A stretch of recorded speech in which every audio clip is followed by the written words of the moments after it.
prendre le relais. Voilà. Ouais, comme on disait, les incroyables. Bonsoir d'abord. Les incroyables comestibles ne fournissent pas encore assez de légumes, donc on a encore besoin de nos producteurs locaux. Et c'est pour ça qu'il y a quelques années, en 2011, des habitants des quartiers de Kérouyen et de Kérango ont décidé de faire une épicerie locale. Et bon, c'était un peu trop dur à faire et trop compliqué. Donc ils ont préféré faire un groupement d'achat déjà pour, voilà, pour pallier à ce manque. Et ils ont contacté des producteurs locaux et on a donc créé un groupement d'achat. Donc à ces centres-là, c'est des habitants de Bellevue et de Kéréderne et maintenant de Pénarcréage qui ont rejoint, enfin qui ont rejoint ces groupes-là et puis où ça fonctionne beaucoup, les achats de légumes en commun. Enfin, et donc c'est dans le but aussi d'avoir des légumes très frais, beaucoup moins chers, déjà avec des producteurs locaux. C'est aussi dans le but de créer du lien entre tous les gens, entre les bénévoles, entre eux, de créer du lien aussi avec les producteurs, donc entre bénévoles et producteurs, et de faire connaître le milieu agricole, le milieu voilà, de la campagne, plus aux gens de la ville, et aux producteurs locaux de connaître un peu mieux aussi les quartiers populaires. Alors moi je suis de Bellevue, et donc chaque centre a une façon, enfin à peu près similaire, mais avec des petites différences.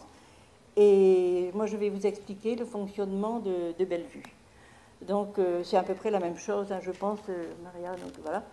Et donc une fois par mois, le groupement d'achat contacte les producteurs pour savoir les légumes qu'ils vont nous proposer. Parce que suivant les saisons, suivant les mois, les légumes peuvent changer. Donc, et puis ce qui est bien aussi, c'est de consommer les produits de saison. Parce que quand on va dans les commerces actuellement, ben, on a tous les légumes et tous les fruits qu'il faut. Tandis que quand on va directement les chercher, enfin les prendre avec les agriculteurs, on a vraiment les légumes de saison. Donc ça apprend aussi à respecter un peu les légumes qui arrivent, quoi. Donc voilà. Donc une fois par mois, les légumes, on a les prix, on a les commandes, enfin ce qu'ils peuvent nous proposer. Excusez-moi. Et on établit donc un bon de commande qui est diffusé par Internet, enfin par mail à tous les adhérents. Et il y a des bons de commande qui sont aussi également à la disposition des gens des centres, enfin, qui passent régulièrement au centre. Donc, suivant leurs besoins, la quantité des légumes est libre, c'est au libre choix de chacun. On peut acheter 1 kilo de pommes de terre, on peut acheter 1 kilo d'oignons ou plus, enfin, suivant la famille qu'on a. Et donc, cette commande est regroupée. Donc, on reçoit les commandes une semaine après. On passe d'abord la commande et une semaine après, on est livré avec les agriculteurs. Et un groupe de bénévoles prépare donc les paniers. Donc, les paniers sont préparés. Les gens viennent les chercher le lendemain. Et lors de la réception, un petit groupe de personnes prépare des recettes, donc qui sont données en même temps que les paniers, parce qu'on sait très bien que avec les légumes qu'on a, on peut préparer autre chose que des soupes, enfin que des potages, que des choses qu'on a l'habitude de cuisiner. On peut faire des gâteaux, on peut faire pas mal de choses autrement. Et donc les recettes sont données et il y a un moment de convivialité.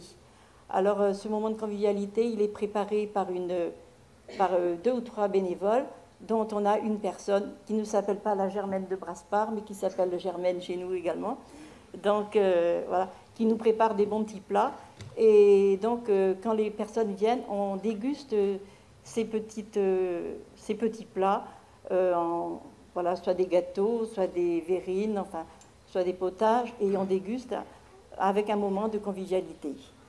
Donc ça nous permet de rencontrer beaucoup de personnes, de faire des échanges, d'apprendre autre chose aussi, parce que le public, comme on dit, il est très varié, donc on apprend beaucoup sur les différents pays, sur les différentes régions de France, et on apprend beaucoup de différentes recettes qu'on met aussi en commun et ça nous permet d'échanger beaucoup plus et d'avoir des moments très, très conviviaux. Voilà. Donc je vais laisser la place maintenant à mes collègues du CK RSA de Thérégrande. Voilà.